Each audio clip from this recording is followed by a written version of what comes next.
Good day and welcome back to another DBZ Dokkan Metal video. In this video, we're going to be taking a look at the ESBR, namely the ESBR for Turtle School and how you can beat it. Now, the Turtle School ESBR is a fairly interesting one. I think Turtle School as a category is very interesting.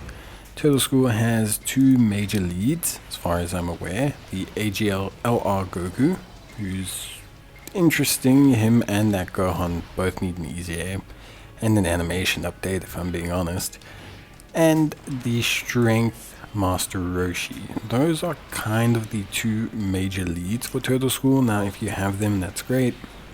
And they do help. They are still pretty solid. I think they'd be pretty useful for this. But I think a team that's really fun to take into the event is the GT variation of the team. And this can be achieved and built using the Int Hybrid or the Int Super Saiyan 4 Goku because of his lead, GT Heroes and Pure Saiyans or Hybrid Saiyans. And then you also have, obviously, the really strong recent Easy A's, which is why I wanted to use this team, because it allows you to use quite a few older Easy Aid units. You can use Strength Super Saiyan 4 Goku, you can use Strength Super Saiyan 3 Goku, you can use AGL SS3 Goku GT, and all those units are actually great options for this event. Obviously, on top of that, you can use the physical Goku, the GT as a lead, or alternatively, in your team. I should have used the Goku as a lead. I was just building the team kind of a bit too hastily, so you can make that small change for a bit of an improvement as well. But all in all, it's fairly straightforward. Honestly, for the most part, the team is fairly easy to set up. You have the friend Int Goku as a first slot tank on a rotation. Then you have the Strength SS4 Goku on a rotation as well, and then you have the AGL SS3 Goku and the Strength SS3 Goku both on the rotations as well, because they do very big damage. They do very good damage. They're very solid. And I just kind of run you through their abilities and how they work. So obviously we have first and foremost the Strength SS4 Goku. Really strong, has that defense up on hit, has that nullification of super, that evasion and counter, which is really awesome, all of which is incredibly powerful and useful. Then we have the Int Super Saiyan 4 Goku Giant Ape, good to tank with an item, so not a unit that, I would say is absolutely insane, like on his own. You need an item, but he can tank fairly well with an item, and you don't need him to have long as a tank. Like, one good thing about this team, it has fairly solid damage. The Strength SS4 Goku Giant Ape is going to do huge damage. We have the AGL SS3 Goku and the Strength SS3 Goku, who will both do good damage. We have the physical Goku, who will do solid damage as well.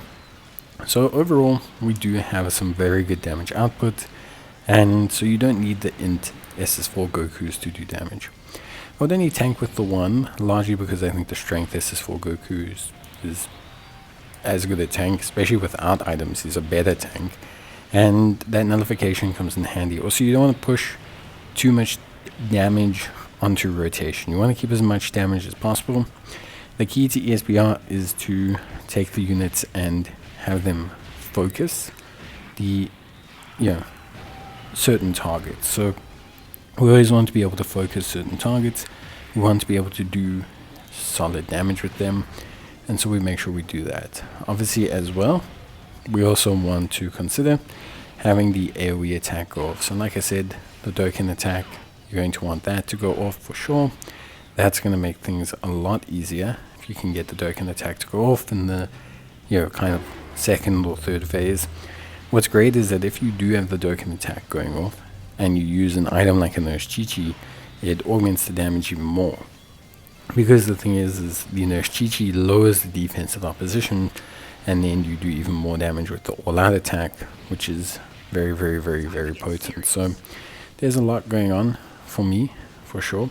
And I think, from that perspective, 100% the Dokkan attack being synced up with the sport item is always helpful. The question of whether you use sport items is entirely up to you. I always use sport items. It's just something that I prefer. The reason why I use the support memory, though, is because it actually gives attack and defense down to that enemy, which when you couple that with things like Nurse Chi-Chi Net is really powerful. But then on top of that as well, if you have a Goku's family member, it actually increases the attack down even further. So it actually has quite a good effect in combination with everything. So I'm really, really happy with how all of that works, for sure. And then realistically, it comes down to pretty much just making sure that you have the rotations and the damage popping off. Because of the overall strength of the team, I don't think you'll struggle with this. You'll see I had items to spare, turns to spare, and things like that. So it was never a question of like, oh, I definitely have struggled, or I'm feeling a bit weak. There are some pseudo replacements, and because you have access to like the physical Goku who leads Goku's family, or you could technically run some full power units, you can adjust this team fairly easily, or incorporate most of these units into other Turtle School teams. I would honestly say that most of these units are pretty much the go-to units for this, because I just think they are really strong with their recent EZAs, but a lot of them are conditional. So like Strength SS3 Goku Giant Ape and the AGL Goku Giant Ape are not characters that you want to use on a team that's not this one, because they have a lot of conditions that depend on GT Heroes, Giant Ape, etc. So by having them on other Turtle School teams where you're not fulfilling those conditions, you're not going to have a good time. That's just my honest opinion. But that's it from me. Hope you guys enjoyed the video.